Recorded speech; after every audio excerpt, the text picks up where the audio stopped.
Bismillah, Assalamualaikum warahmatullahi wabarakatuh. Alhamdulillah, saudara, kakak abang, tuan-puan yang ada di luar sana. Okey, di video pada kali ini kita akan berkongsi satu lagi kejadian di mana ini berlaku di Kampung Ipil. Kampung Ipil di daerah Lahadatuk Sabah.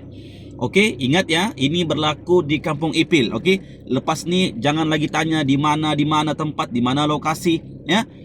Di Kampung Ipil, Lahadatuk Sabah, daerah Lahadatuk. Okey.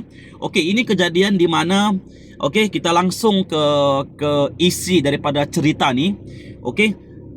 Kita buat satu perkongsian ni supaya kita boleh berjaga-jaga, supaya kita boleh berwaspada selepas ini. Okey, di mana kejadian ini ada seorang ibu. Seorang ibu ini telah pun syarat mengandung, tinggal tunggu hari untuk melahirkan anaknya.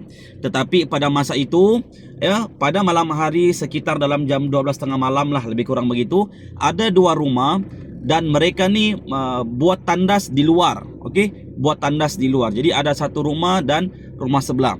Dan rumah satu ini tempat dia tidur dan dia turun malam itu pergi rumah sebelah untuk pinjam tandas. Okey. Dalam tengah malam begitu, dia ni tinggal beberapa hari lagi dia sudah melahirkan anak. Tetapi malam tu dia turun. Dia turun ke bawah pergi rumah yang kedua untuk pinjam tandas. Kalau ikut dia punya cerita, dia mau pipis. Dia mau kencing lah. Okey, dia mau buang air kecil. Okey. Lepas tu dia dalam, kemudian ditemani juga oleh suami dia, cuma suami dia di luar lah. Okey. Kemudian dalam dia pipis tu, dalam tandas tu, dia ada dengar seperti ada orang yang mengunyah. Dia macam orang mengunyah, macam ada orang makan. Kemudian ada macam satu suara yang kalau bahasanya menakutkan lah kan. Menakutkan kan, malam-malam hari, tengah malam. Kemudian dia dengar ada suara seolah-olah dekat dengan dia. Okey, dekat dengan dia. Kemudian dia teriak, dia panggil, "Bang." Kata laki dia, "Ya, di sini di luar." Okeylah. Okey, setelah dia selesai pipis apa semua itu ini, perasaannya tidak enak sebab dia rasa macam ada yang dekat dengan dia di dalam tandas tu. Kemudian dorang pun keluar. Okey, keluar, yang ibu ni keluar daripada tandas, keluar, naik pergi rumah yang pertama. Naik pergi rumah yang pertama. Okey, tidak sampai beberapa minit, si ibu ni dia mau beritahu apa yang berlaku dalam tandas tu. Dia mau bagi tahu dalam tandas tu dia dengar ada suara orang macam makan, ada suara gigi, macam-macam suara dengar. Tetapi tidak sampai beberapa minit terus berlakunya pendarahan.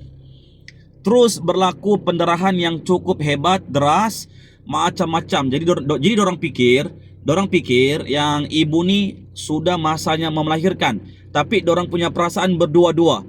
Sebab kalau ikutkan tu dalam beberapa hari lagi, bukan malam tersebut, tapi malam tersebut sudah berlaku pendarahan. Okey, dan sudah berlaku pendarahan, kemudian dorang bawa ke hospital, apa semua itu ini. Sampai di hospital, baby tersebut sudah meninggal dunia. Baby tersebut telah pun meninggal dunia. Masya Allah. Itu berlaku on the spot, dalam beberapa waktu saja, dalam beberapa jam saja.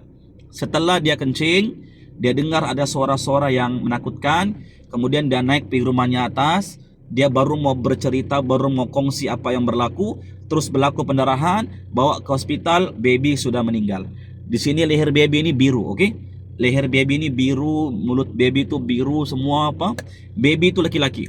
Kemudian dorang kontak saya, dorang telefon saya apa semua. Kemudian yang ibu tu kalau saya tidak silap ditidurkan dalam beberapa hari.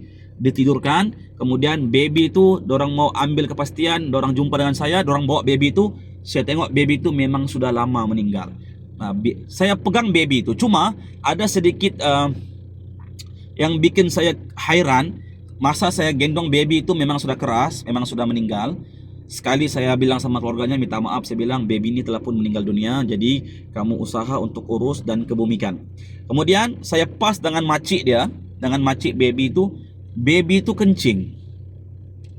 Di situ yang tidak logik saya punya akal pikiran. Tidak logik saya punya akal pikiran. Masa dengan saya tu dia tidak pula kencing, tapi baby sudah meninggal. Tapi sekali sudah kita bagi sama makcik dia, baby itu kencing. Kencing baby itu. Jadi dorang berharap baby itu masih lagi hidup, tapi saya bilang baby ini sudah tidak ada sebab sudah biru nih. Kita cek nadi apa semua memang tidak ada lah, tidak ada pun. Sini ini biru leher nih. Mungkin kesan entahlah apa kesan apa, Allahu a'lam bishawab. Cuma itulah yang berlaku kalau kita panggil ini balan-balan. Memang kalau orang tua kita dulu memang dorang larang kita nih supaya kita kalau dalam keadaan yang hamil, bunting, mengandung, janganlah kesana kesini, terutamanya pada waktu malam. Inilah yang satu pengajaran, okey.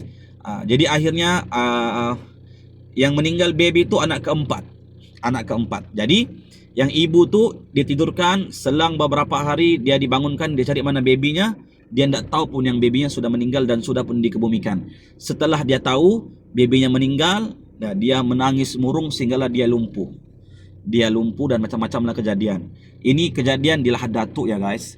Jadi ada orang bilang, betulkah balan-balan ini wujud? Dan kita sampaikan bahawa benda ini wujud di alam kita.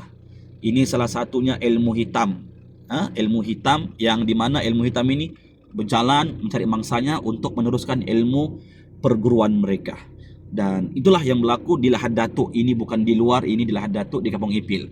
So kepada kakak abang, kepada kakak-kakak luar sana yang tengah hamil dengan mengandung apa semua, jaga elok-elok, ikutlah petua orang dulu-dulu ya, jangan keluar malam apa semua ya.